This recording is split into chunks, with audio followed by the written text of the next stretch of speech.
Hello everyone, আসসালামু আলাইকুম। আজকে আমি হাতে মেখে গরুর মাংস রান্না করব। এই রান্নাটা এত সহজ, যারা নতুন কখনো রান্না করেনি তারাও খুব সহজে রান্না করতে পারবে। গরুর মাংস রান্না করার জন্য এখানে আমি 1 কেজি পরিমাণ গরুর মাংস নিয়েছি।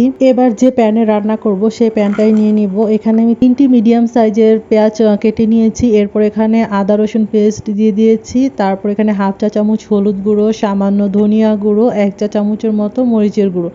ঝালটা আপনাদের পছন্দ মতো কম বেশি করে নিতে পারেন। এরপর এখানে অ্যাড করছি 1 চা চামচ জিরা গুঁড়ো। এরপর এখানে সামান্য পরিমাণ গোলমরিচের গুঁড়ো দিয়ে দিব। এরপর এখানে দিয়ে স্বাদ মতো লবণ।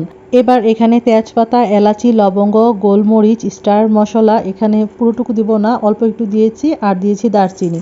সবগুলো উপকরণ দেওয়া হয়ে গেলে সবশেষে দিয়ে দিব সয়াবিন তেল। এবার খুব ভালোভাবে সবগুলো মশলা মেখে নিব, খুব সময় নিয়ে মেখে নিব।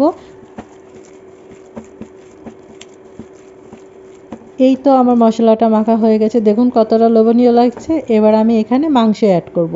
মাংসগুলো আগে থেকে আমি ভালোভাবে ধুয়ে নিয়েছিলাম।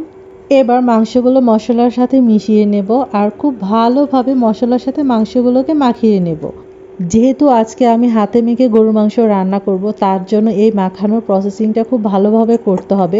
একটু সময় নিয়ে মাংসটাকে মশলার সাথে খুব ভালোভাবে মাখাতে হবে। যত ভালো করে মশলার সাথে মাংসটাকে মাখাবেন, মাংসের স্বাদ কিন্তু ততই বেড়ে যাবে। মাখানো হয়ে গেলে খুবই সামান্য পরিমাণে একটু পানি দেব। দেখুন কতটুকু পানি দিচ্ছি, খুব অল্প পরিমাণে কিন্তু পানি দিয়েছি। যারা নতুন রাঁধুনি বা নতুন রান্না করছেন তাদের জন্য কিন্তু হাতে মাখিয়ে গরুর মাংস রান্না করাটাই ভালো। কারণ অনেক সময় দেখা যায় মশলা কষানোর ক্ষেত্রে মশলা কিন্তু পুড়ে যাওয়ার সম্ভাবনা থাকে। মাংস মাখানো কমপ্লিট, রান্নার জন্য রেডি। এবার চুলায় বসিয়ে দিয়েছি। চুলার আঁচ আমি হাই রেখেছি। 10 মিনিট পর ঢাকনা উঠিয়ে দেখুন অনেকটাই পানি উঠে গিয়েছে। এই পানিটুকু দিয়েই আমি মাংসটাকে কষিয়ে নেব। এবার একটু নেড়ে দেব, আর তারপর আমি চুলার আঁচ মিডিয়ামে রেখে ঢাকনা দিয়ে আবার ঢেকে দেব।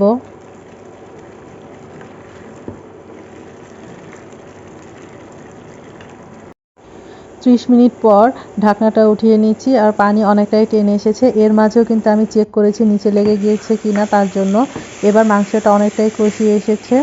এরপর আমি এখানে গরম পানি দিয়ে দিব, আর ঠান্ডা পানিও দেওয়া যায়, কিন্তু গরম পানিটা দিলে সব থেকে ভালো হয়। মাংসটা তাড়াতাড়ি সিদ্ধ হয়ে যায়, রান্না করতে কিন্তু অনেকটাই কম সময় লাগে। আপনারা যদি আলু দিয়ে রান্না করতে চান তাহলে এই পর্যায়ে আপনারা কিন্তু আলু দিয়ে দিতে পারেন। আলু দিয়ে একটু কষিয়ে নেবেন। আমি আজকে আলু দিয়ে রান্না করব না, তাই দেইনি। এবার আমি এখানে গরম পানি অ্যাড করছি। যদি গরুর মাংসের ঝোল রান্না করতে চান তাহলে পানির পরিমাণটা একটু বেশি দিয়ে দিবেন। আমি ঝোল রান্না করব না, তাই একটু কম পানির পরিমাণটাই দিয়েছি, এতেই হয়ে যাবে। এরপর আমি ঢাকনা দিয়ে ঢেকে রান্নাটা করে নেব। এই সময় আমি চুলার আঁচ মিডিয়াম টু লো হিটে রেখেছিলাম। এই তো আমার রান্নাটা কমপ্লিট হয়ে গেছে। মাংসের ফাইনাল লুক কেমন হয়েছে আপনারা কিন্তু কমেন্টে অবশ্যই জানাবেন। লাইক, শেয়ার, নতুন হয়ে থাকলে ডু সাবস্ক্রাইব।